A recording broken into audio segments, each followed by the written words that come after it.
So recently on my NANO GOBLIN build, been flying these Titan Power lithium ion packs. Been flying this one here exactly, which is a 3500 3S pack, which gets amazing flight time. And now we are talking about a NANO GOBLIN, which my NANO GOBLIN is a little heavy for what it is with the iNav setup and everything like that. It's about 340 to 350 grams running the RunCam split and this battery.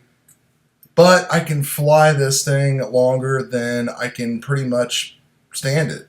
So that's great stuff. Now when it comes to my AR wing ready-made RC Recruit, I typically fly 3S 2200 packs. Problem with the 3S 2200 packs is I get about 15 to 20 minutes of flight time. I see some people being able to push them longer, and I might be able to in the right conditions, but I had so much success with these lithium ion packs on my NANO GOBLIN that I really wanted to try one out on the Recruit long range setup. Now, they have two different kind of packs here. They sell a endurance pack and they sell a fast discharge pack. And the difference basically is in the cells and how much power you can actually pull. So if we take a look at the technical data here, it's going to tell you here about what kind of power you can expect here as far as your constant amperage that you're flying at, your 35 amp burst for takeoffs and stuff like that. So the endurance pack I thought was probably not going to work due to the fact that probably run around 10 to 13 amps constant power on the Recruit.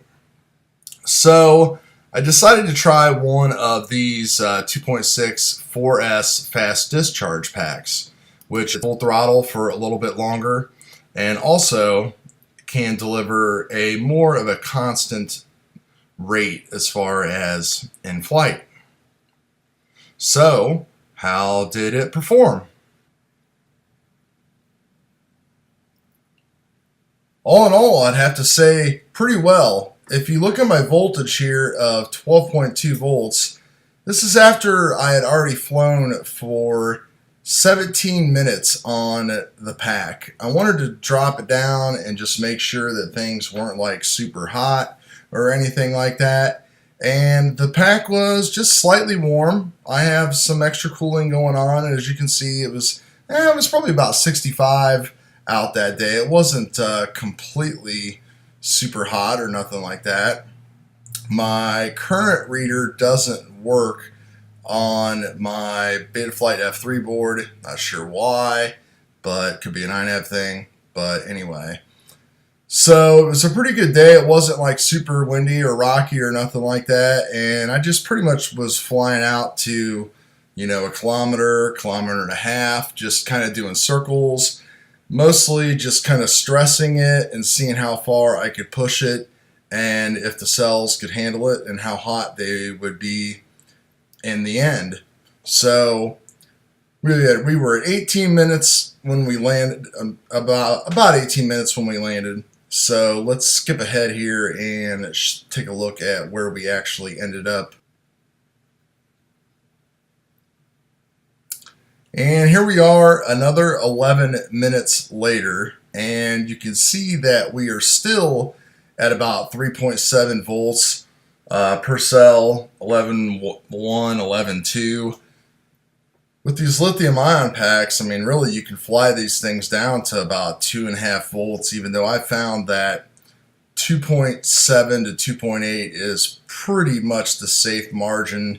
You do notice a performance drop off there as it transitions from a 4S to a 3S to a 2S battery, honestly. But all in all, I was super impressed. The battery, again, was slightly warm. Nothing really to be concerned about.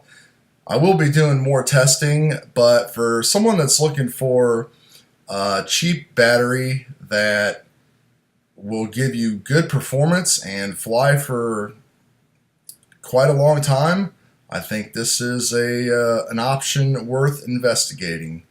So, hope that helps. We'll talk to you guys later.